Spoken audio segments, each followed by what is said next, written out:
கதை கேட்க தயாராயிட்டீங்களா? இன்றைக்கான வேத வசனத்தையும் கதையும் பார்ப்போமா? பொறாமைனால சிலர் நமக்கு தீமை செய்வாங்க.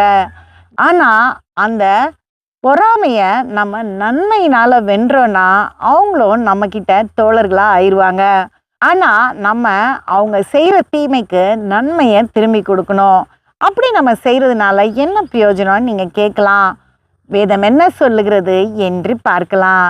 ரோமர் 12:21 நீ தீமையினாலே வெல்லப்படாமல் தீமையை நன்மையினாலே வெல்லு. பாத்தீங்களா வேதம் என்ன சொல்லுதுன்னு? நம்ம தீமைய நன்மையால தான் வெல்லணுமா? அப்ப நம்ம நன்மை செய்தோம்னா நம்ம வென்றதா அர்த்தம். 2 வீடு பக்கத்துல இருந்தது.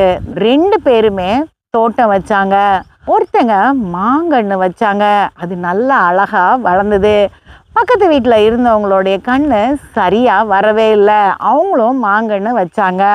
இந்த ஒழுங்கா வளராத தோட்டத்துக்கார அம்மாவுக்கு கோவம், அடுத்தவங்க மேல பொறாமையும், இந்த மரம் மட்டும் நல்லா வளர்ந்துருச்சு நம்மளது வளரலையே அப்படின்னு.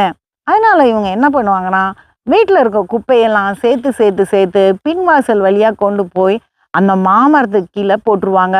இவங்க தினமும் அப்படி செஞ்சுட்டே இருந்தாங்க. பக்கத்து வீட்டுக்கார அம்மா எதுவுமே சொல்லவே இல்லை.